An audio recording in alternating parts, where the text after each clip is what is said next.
Well, yesterday, continuing our focus on the economy, what do we need to do? Well, during this time by Mr. Boniface Chizea, who is an economist. Thank you for coming on this morning. Thank you, Chamberlain, for having me. Well, Thank you. We've talked about several propositions, proposals from experts such as yourselves in terms of how we need to forge ahead. But there's that big aspect of this whole thing, which is the fiscal policy. Many people say, look, no matter, there's only as much that the monetary and foreign exchange policies can do. If it's not backed up by the fiscal policy, we'll have a challenge. And you've also seen the argument about devaluing the naira. How do we progress from that one? Looking at all of this, where do you think we should start?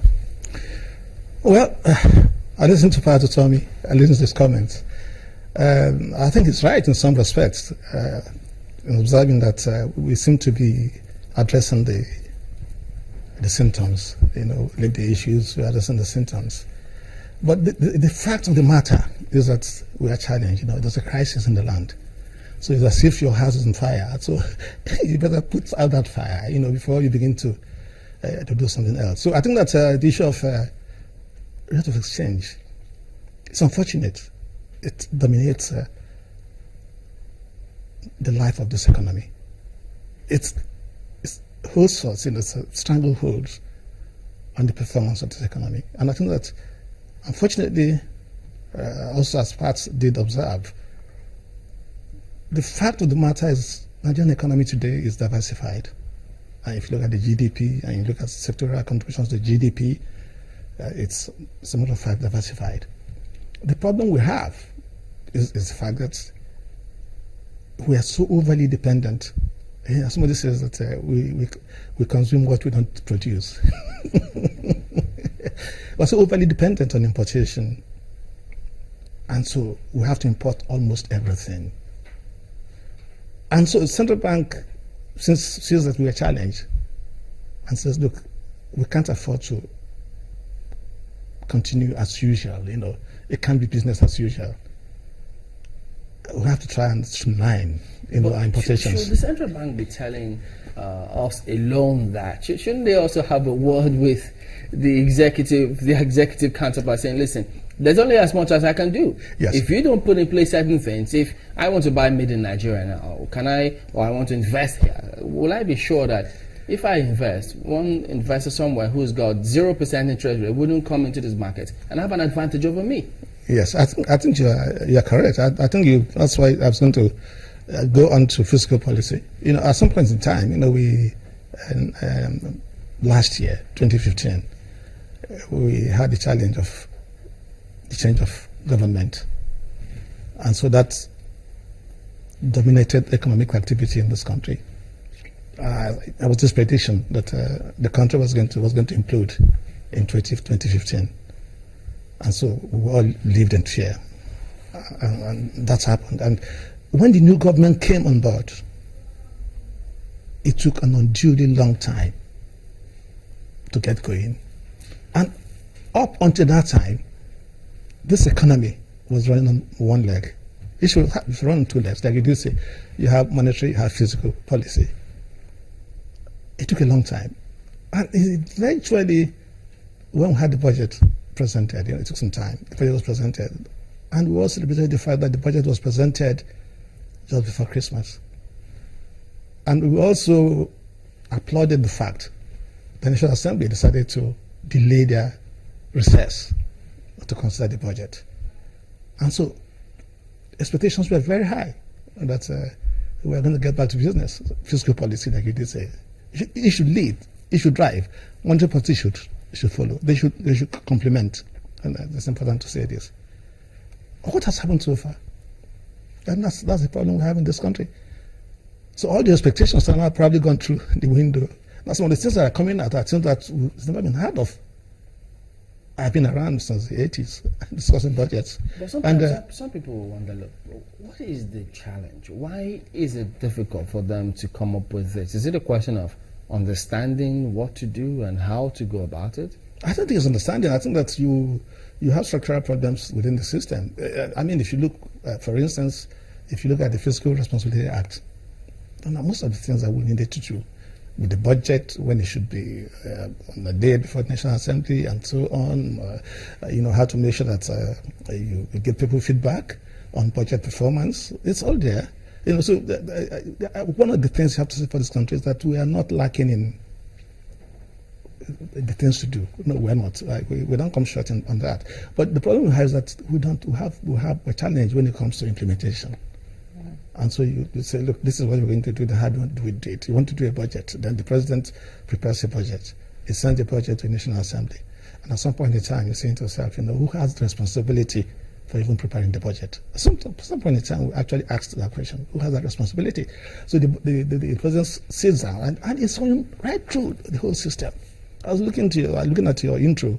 You were talking about National Assembly saying that, overseas trips and so on and so forth. And I start to pat autonomy and I say to Pat, we should begin to ask ourselves, who should be doing what in this economy? So if the executive says we don't have funds, we need to streamline our expenditures, and says, we want to curtail foreign trips and so on, what has that got to do with National Assembly? If the executive says, for instance, that we want to remove subsidy, what has that got to do with the organized labor?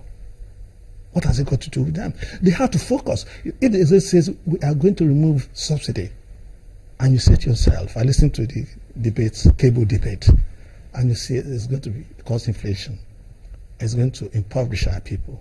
You focus on your people. You come to the executive and say, if you're going to do this, we're going to discuss how palliatives for our people. That is, you are still keeping within your purview. You don't think the question of trust pops in at that stage? Well, I think that trust is something that you have to build on. I think you are right in saying that trust comes into it. I mean, when people have said things that they're going to do, and they didn't do it, and so on. So certainly trust comes into it. But if you have subsidy, and then of course we can also say the subsidy itself. What is the content of the subsidy? So who gets the subsidy? Where does it go? And then you see what is coming out of it. But I'm just looking at it on the surface. I'm saying, look, I'm trying to address the issue with we need to demarcate, draw boundaries, and say who should be doing what. And so, in asking the question, who should be doing what, it's very instructive and important that you have brought this up. The budget, you were talking about the budget, who prepares the budget. Don't forget how the budget was prepared, and the story. In fact, the budget has seen a lot of stories. First, it went missing, and it wasn't missing. It came up, it wasn't padded, and now we have heard from. At some point in time, it was missing. Yes, yeah. And now we've heard from Mr. President that it was actually padded, and he's looking out to dealing with those people, or punish, in his words, those who did it. Who should prepare the budget? From the president, we've heard those who were in charge of the budget. What do you think would have gone wrong when we talk about budget preparations? Tell us who should have done that for us. I think that the person that has the mandate to run the economy, it's obvious. I mean, you elect a president, he has a mandate.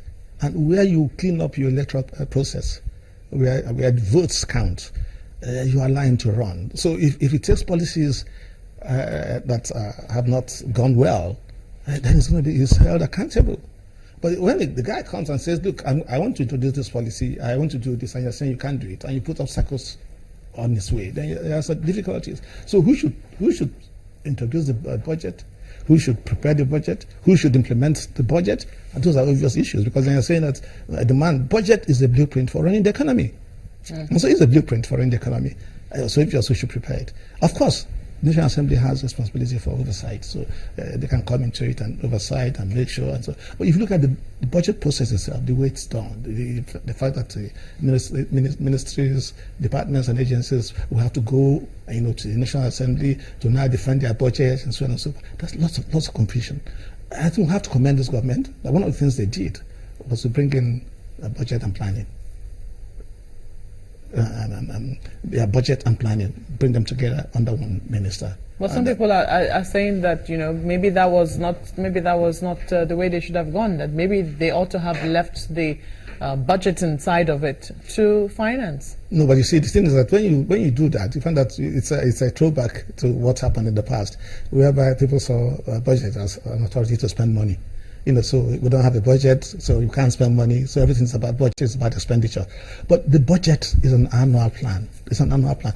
Look, see, I worked as a budget officer in a bank, and we have these issues whereby you do your plan, you do your 3-year plan,